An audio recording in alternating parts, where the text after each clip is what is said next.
Today we're planting hardneck garlic, and we should be. It's almost the 15th of October. The temperatures are finally cool enough. We want to get the bulbs in the ground, but we don't want them to grow upwards. We just want them to put roots on. So what we're going to do with the garlic is we're going to look at the different types. We look for nice firm bulbs. We look for nice clean skin. We look for anything that has no blemishes, and as long as it's hard and firm, it should be fine. You don't want to plant anything that has any kind of mold, because that just travels through the bulbs themselves and makes it quite hard to grow. Now, one of the first things you want to pay attention to is how easy they are to take apart. You don't pry them, you don't stick a stick in them. You just take them and you take the root side down and you give it a solid, firm push. And then what you've done is you've essentially exposed the cloves of garlic, and you can see the basal plate, you can still see the hard neck, and you should be able to just gently pull them apart so that you can plant the individual cloves. And you want to leave as much of the basal plate intact, because that's where the root forms from. Pointed side up, basal plate down. And then you look at your soil, and you've done preparation, you've raked it, you've made it nice and rich and even. And one thing that I like to do is make sure that they go down at least 3 inches with the point into the bottom of the 3 inches. This tray is 3 inches. And I use a trowel with any kind of a marker on it, so I can just dib in place for 3 inches.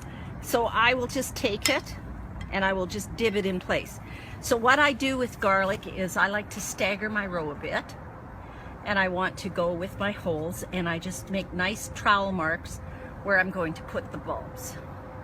And I will place them, and I stagger them because that way I can still walk in between my rows, or I can work in between. Make your rows reachable, make them so you can get in between them. And you place your cloves in these nicely troweled out holes.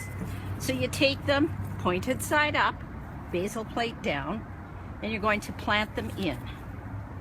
Now what you want to make sure you do is get them nice and evenly in place, pointed up, and you just place them in, and then you gently cover them.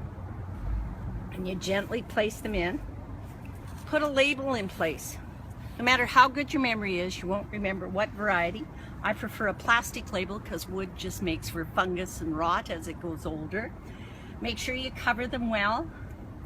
Get them well placed in. Give them a light watering if it's going to be dry, and then that's all the water they take.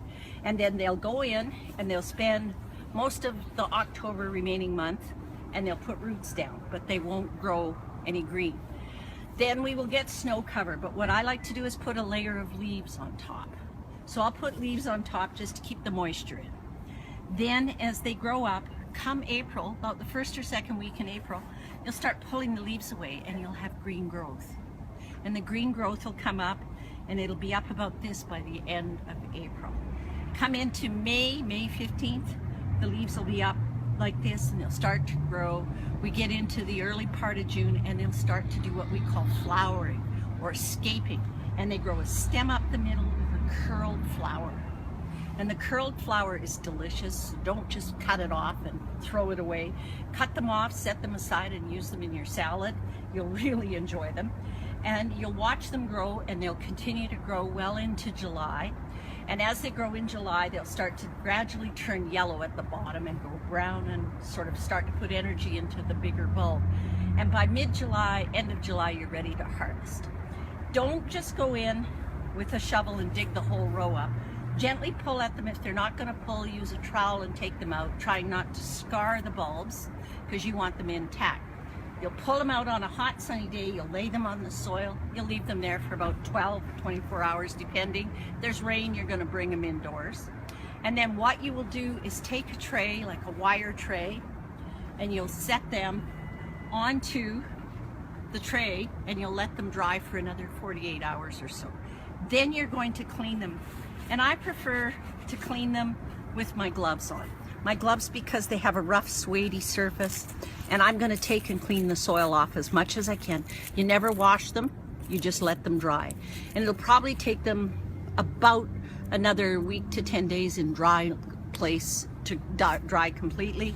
You'll always leave the neck on them so that you can find them and mark them. Make sure you label them, especially if you're going to share them. And that should be pretty much all you need to know about growing garlic. You're ready to grow something else.